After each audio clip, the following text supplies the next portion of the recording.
আজকে চলে এসেছি আন্নেগর লগে নোয়াখালীর রান্নাঘরের একখান রেসিপি শেয়ার করতাম।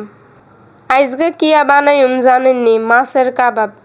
খুব সহজেই ঘরে থাকা কিছু উপকরণ দিয়ে বানিয়ে ফেলতে পারবেন মাছের কাবাব। আসসালামু আলাইকুম আর আফারা ভাইয়ারা আন্নারা বাইকে কেরুম আছেন? আন্নে গোবিন আলহামদুলিল্লাহ ভালো আছি। মাছের কাবাব বানানির লাই আনমা সিদ্ধ করে লইতেছে দুগা মাছ।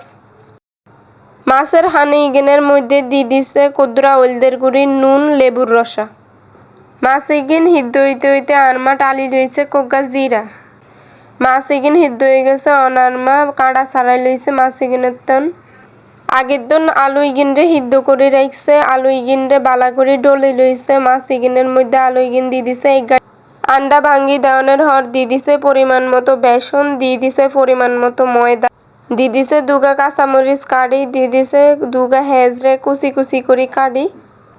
আগের তুন বাজি রাখা জিরা বাজার গুঁড়ি, দিয়ে দিছে স্বাদ মতো নুন, দিয়ে দিছে হাফ চামচ পরিমাণ হলদের গুঁড়ি, হাফ চামচ পরিমাণ মরিচের গুঁড়ি, দিয়ে দিছে হাফ চামচ পরিমাণ ধনিয়ার গুঁড়ি, দিয়ে দিব কদ্দুরা আদা বাটা, দিয়ে দিব কদ্দুরা রুন বাটা।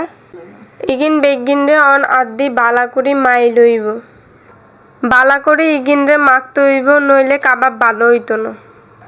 আন্নেগো কাবাব খাইতে মন চাইলে আন্নেরা যে কোনো মাঝারি সাইজের মাছ দি বানাই লইতে হারেন।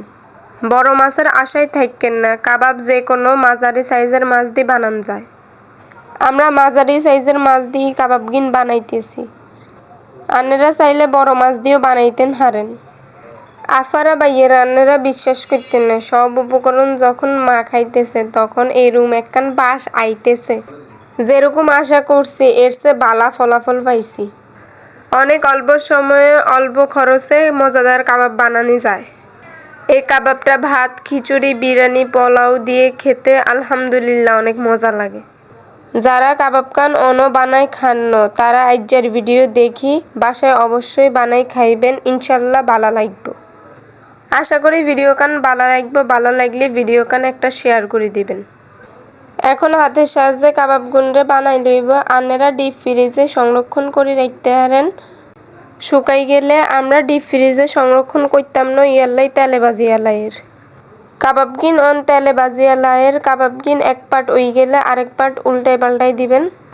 আন্নেরা কাবাব গুন সাবধানে উল্টায়েন, কাবাব গুন যাতে না ভাঙে। আঙ্গো কাবাব গিন বাজা ওই গেছে, দেখছেন নি? আর আফারা বাইয়ারা কত সুন্দর লাল লাল করে বাজিয়া লাইছি। কাবাবের উপরটা একখানা শক্ত হয়ে থাকে, ভিতরটা একদম তুলতুল্লা থাকে। আজকের ভিডিও এই পর্যন্ত। নতুন একটি ভিডিওর জন্য অপেক্ষা করবেন। আল্লাহ হাফেজ।